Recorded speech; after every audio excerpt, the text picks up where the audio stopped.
রাসেল ভাই, আমার তো জন্ডিস হয়েছে, ডাক্তার কইছে আমার ডাব খাইতে। এখন ডাব পামু কই আমি? আপনি অফিস থেকে আওয়ার টাইমে দেখেন রাস্তায় ডাব পাননি, পাইলে আমার লাগে দুইটা ডাব পাইন নেন। আরে এখন আমি ডাব কই থেকে পামু? আমার সামনে কি বেটারা ডাব লইয়া বইয়া রইছে?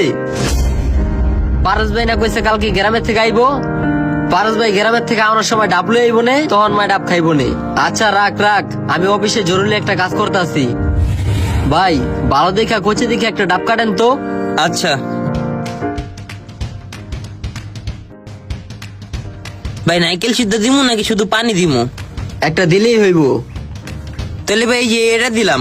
আচ্ছা দেন, এটাই কাইটটা দেন।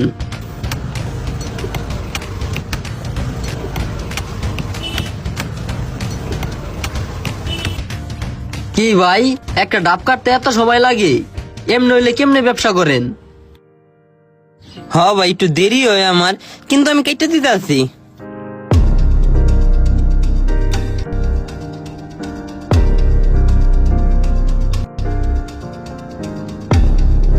ভাই এই যে নেন ডাব। ভাই পানি মিষ্টি হয়েছে নি? থাকস কই? বাসা কোন জায়গায়? থাকি এই নারায়ণগঞ্জ আদর্শনগর। বাসায় কে কে আছে? মা আর বোন। বাপ নাই? না। তোর মা বোন কাম করে না? হুম, ওই মায়ও অসুস্থ, বোনও অসুস্থ। নারায়ণগঞ্জের একটা হাসপাতালে লয়ে গেছিলাম, হেরা কইছিল ঢাকা মেডিকেল লয়ে যেতে। পরে ঢাকা মেডিকেল নিছি, কইছে মারও কিডনিতে সমস্যা, বোনেরও কিডনিতে সমস্যা, দুইজনের কেউই বাঁচবো না। কি? হ্যাঁ ভাই। তুই যে এই জায়গায় ডাবের ব্যবসা করস, তাহলে এই টাকাটা কি করস? ওই যে মা আর বোনের লাইগা প্রত্যেক দিন 500 টাকার ওষুধ লাগে, এই ওষুধের টাকা দেই। তুই না মাত্র কলি ডাক্তারে কইছে তোর মা বোন বেশি দিন বাঁচবো না।